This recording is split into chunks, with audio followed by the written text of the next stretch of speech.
जी हाँ, नमस्कार। आपका जनहित न्यूज़ पर हार्दिक स्वागत है। राजस्थान के नए मुख्यमंत्री को लेकर इस वक्त की बड़ी खबर है। एक जगह जहां पर अशोक गहलोत अपनी पुरानी हैसियत जमाने के लिए पैर दिखा रहे हैं, वहीं दूसरी ओर सचिन पायलट भी अब मैदान में खड़े हो चुके हैं। राजस्थान में मुख्यमंत्री अशोक गहलोत फिर से अपने अंदाज में अपनी पुरानी हैसियत बनाए रखने की कोशिश में लगे हैं। कांग्रेस महासचिव के.सी. वेणुगोपाल ने कह तो दिया कि राज्य के मुख्यमंत्री का फैसला 1-2 दिन में हो जाएगा, लेकिन अशोक गहलोत की रणनीति ने पूर्व सांसद राहुल गांधी से लेकर कांग्रेस अध्यक्ष सोनिया गांधी को यह संकेत दे दिया कि वहीं प्रदेश के अगले चुनाव को देखते हुए बेहतर मुखिया हो सकती है।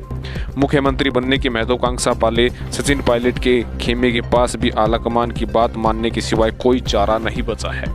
दूसरी तरफ पार्टी अध्यक्ष के चुनाव की गहमागहमी में फंसी कांग्रेस से राजस्थान का मामला फिलहाल कुछ समय तक और टालने और वहां यथास्थिति बनाए रखने के मूड में नजर आ रही है।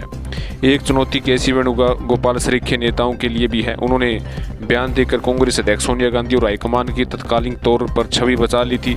उनका यह बयान अशोक गहलोत और सोनिया गांधी के सामने माफीनामे और मुख्यमंत्री पद के फैसले की कमान भी सोनिया गांधी के हाथ में देने से जोड़कर देखा गया था। लेकिन सूचना यह है कि जयपुर पहुंचने के बाद से अशोक गहलोत न केवल अपनी छवि को मजबूती देने का अभियान छेड़ा है, बल्कि अपनी मंशा को भी साकार रूप दे रहे हैं। अशोक गहलोत खेमे के एक मंत्री ने गहलोत के दिल्ली में होने के दौरान इस कह सकते हैं कि मीडिया के सामने फ़ोन पर एक लाइन का मुहावरा इस्तेमाल किया था, न नो मन तेल होगा न राधा नाचेगी, पायलट से कह दीजिए वह सपना देखना छोड़ दे। सूत्र ने एक बात और कही जिसे सीधे राहुल गांधी पर निशाने के तौर पर देखा गया। अशोक गहलोत ने यह भी कहा था कि एक व्यक्ति एक पद का सिद्धांत चुने हुए नेता पर लागू नहीं होना चाहिए। राहुल गांधी ने भारत जोड़ो आंदोलन के दौरान इस प्रक्रिया को खारिज करने में देर न लगाई थी। राहुल ने यह बयान सार्वजनिक रूप से देकर एक तरह से अशोक गहलोत की बोलती बंद कर दी थी और अगले दिन अशोक गहलोत को खुद को ठीक करना पड़ा था।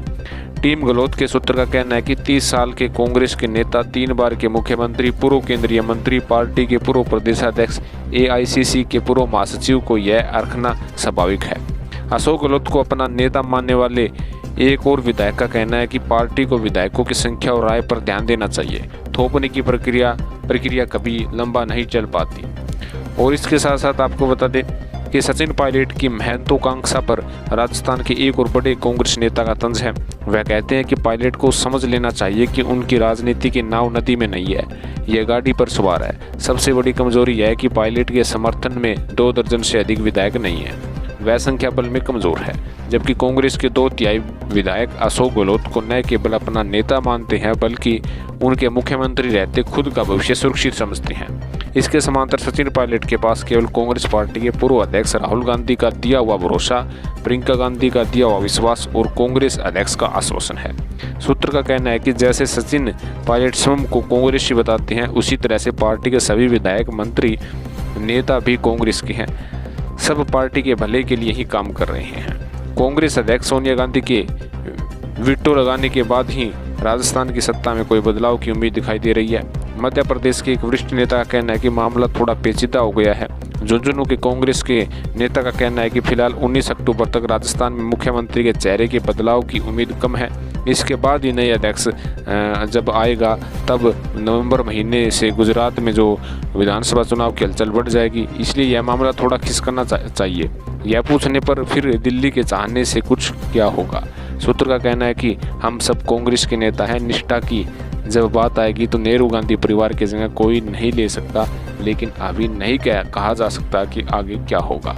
कहीं ना कहीं सचिन पायलट की मुख्यमंत्री पद को लेकर मुसीबतें बढ़ रही है।